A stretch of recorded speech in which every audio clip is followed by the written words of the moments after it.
49층을 지으려고 했다가 35층으로 짓기로 했대요. 근데 이게 공사비가 35층이랑 49층이랑 비교해서 2,200억 정도가 더 든다고 합니다. 랜드마크 타워 같은 경우에 원래 123층을 짓기로 했다가요, 작년에 103층으로 짓기로 계획을 변경했는데요. 5천억 원 정도의 공사 비용이 더 들기 때문이라고 합니다.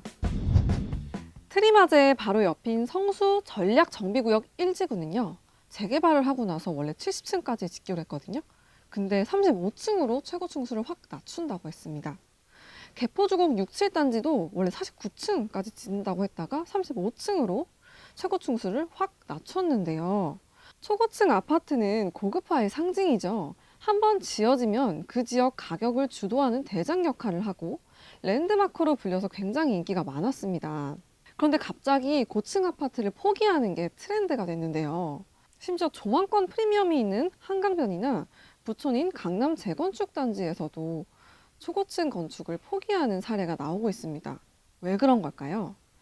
싫어하는 건 아니고 알고 보니 비용이 비싸도 너무 비싸서 못하겠다는 겁니다. 실제로 한번 서초의 한 아파트 사례를 봐볼게요. 49층을 지으려고 했다가 35층으로 짓기로 했대요. 근데 이게 공사비가 35층이랑 49층이랑 비교했을 때 혹시 얼마나 차이가 날 것 같으세요? 2,200억 정도가 더 든다고 합니다. 실제로 송도에서 오피스 건물도 마찬가지인데요. 랜드마크 타워 같은 경우에 원래 123층을 짓기로 했다가요, 작년에 103층으로 짓기로 계획을 변경했는데요. 5천억 원 정도의 공사 비용이 더 들기 때문이라고 합니다. 초고층 아파트가 이렇게 비싼 이유가 뭘까요? 오늘은 저희가 초고층 아파트 건축비가 비싼 이유를 알아봤습니다. 일단 초고층 건축물의 정의부터 한번 살펴보겠습니다. 건축법 규정에 따르면요, 초고층 건축물은 50층 이상이거나 높이가 200m 이상인 건축물을 말합니다. 대표적으로 타워팰리스, 용산 레미안 첼리투스, 청량리에 들어선 롯데캐슬 스카이 L65 이런 것들을 말해요. 모두 50층 이상입니다. 30층 이상이거나 높이가 120m 이상은 고층 건축물이라고 봅니다. 초고층 공사비가 더 드는 이유는 뭘까요? 크게 기술적인 이유랑 제도적인 이유가 나뉘는데요. 우선 기술적인 이유부터 살펴보겠습니다. 초고층 건축물은요, 세대 내부를 라멘 구조라고 불리는 기둥식으로 짓기 때문인데요. 기둥과 보가 이렇게 건물 하중을 지탱하는 구조입니다.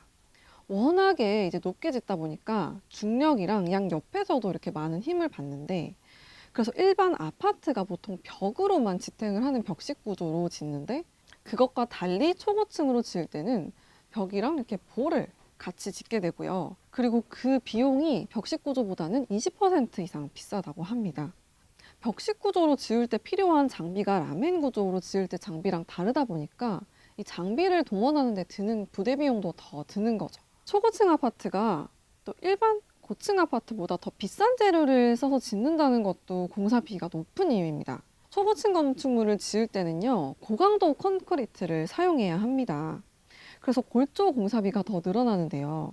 고강도 콘크리트는 나라별로 시기별로 좀 다른데요. 통상적으로 일반 콘크리트보다 물을 더 적게 넣어야 되고 고성능 재료를 추가해서 배합해서 만든다고 합니다. 실제로 이제 논문을 찾아보니까 철근, 콘크리트, 철골이 모두 더 많이 필요하다는 것을 수치로도 확인을 할 수 있었습니다.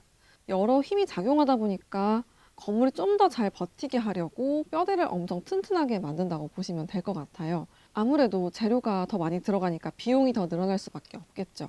초고층 건축물의 공사비가 끌어올리는 데는 여러 규제들 때문이기도 해요.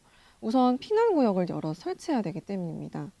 초고층 건축물은요, 30층마다 피난 안전구역을 한 개씩 만들어야 합니다. 반면에 30층과 50층 사이인 준초고층 건축물은요, 1.5m 이상의 직통 계단이 없을 경우에만 피난 안전구역을 만들면 됩니다. 조금 다르죠? 그리고 초고층 건축물은 초고층 재난관리법이라고 하는 법도 적용받아야 합니다.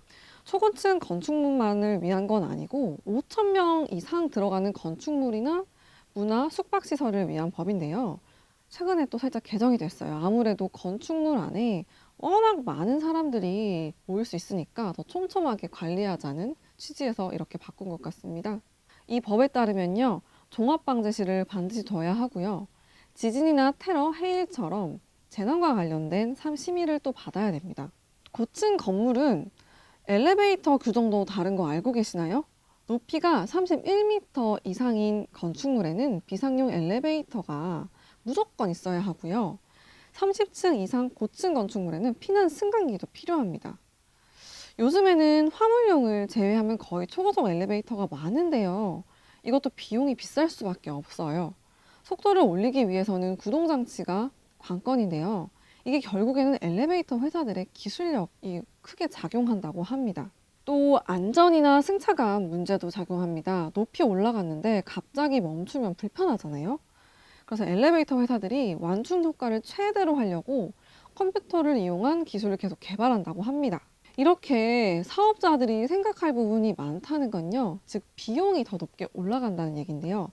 아크로 서울 포레스트는요, 높이가 199.98m예요. 그러니까 2cm가 모자라서 초고층 건축물이 아닌 건데요. 모두 건축법상 초고층에 해당하지 않습니다. 아마도 이들 단지들이 모두 초고층 건축물 규제를 피하기 위해서 높이나 층을 정한 게 아닐까, 이게 추측이 되는데요. 안 그래도 이렇게 최근에 공사비 폭탄이라고 하면서 논란이 되고 있는데, 사업 비용을 내야 하는 재개발 재건축 조합에서는 너무너무 부담이 되는 거죠.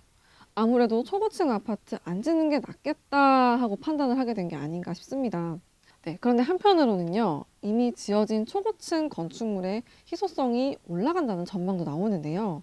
서울에서는 69층 하이페리온, 66층 타워팰리스, 레미안칠리스루스, 이런 곳들이 있거든요. 물론 가격이 지어진 연도라든지 입지라든지에 따라서 다르게 결정되겠지만, 희소성이 높아지면 가격도 올라가기 마련이겠죠. 예, 이런 단지들이 좀 더 주목받을 수 있다는 정도로만 참고하시면 되겠습니다. 감사합니다.